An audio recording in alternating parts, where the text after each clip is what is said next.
இப்போ ஒரு C voter தொடர்ந்து இந்த களத்தை கணிச்சு சொல்லிட்டு இருக்காங்க. அவங்க அப்படி ஒரு கணிப்பை சமீபத்தில் வெளியிட்டிருக்காங்க. கிட்டத்தட்ட ஒரு 52% முதல்வர் ஸ்டாலின் அவர்களுக்கும் எதிரணியில் இருக்கிறவங்களுக்கு கிட்டத்தட்ட ஒரு 20% பிரிச்சிருக்காங்க. இதை எப்படி ஃபாதர் பார்க்குறீங்க? இந்த கருத்து கணிப்பை எப்படி பார்க்குறீங்க? இன்றளவில் நிலவுகின்ற களநிலையை ஒரு தேர்தல் நோக்கிலிருந்து அவர்கள் சரியாகத்தான் கணித்திருக்கிறார்கள். ஆனால் இதுவே யதார்த்த தேர்தல் களமாக இருக்குமா என்றால் அது நீங்கள் தேர்தல் நெருங்குகிற போது தான் அதை சொல்ல முடியும், கணிக்க முடியும். அண்ணா திராவிட முன்னேற்றக் கழகம் முதன்மை எதிர்க்கட்சியாக குறிப்பாக தென் மாவட்டங்களிலும் டெல்டா காவிரி படுகை மாவட்டங்களிலும் தொடர்ந்து அது பலவீனப்பட்டு கொண்டு வருகிறது.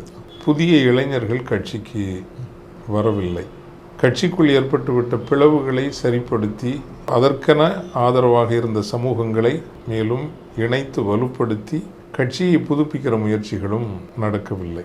எதிர்கட்சிகளினுடைய அல்லது முதன்மை எதிர்கட்சியினுடைய பலவீனம் திராவிட முன்னேற்றக் கழகத்திற்கு முதன்மை சாதகமாக இருக்கிறது.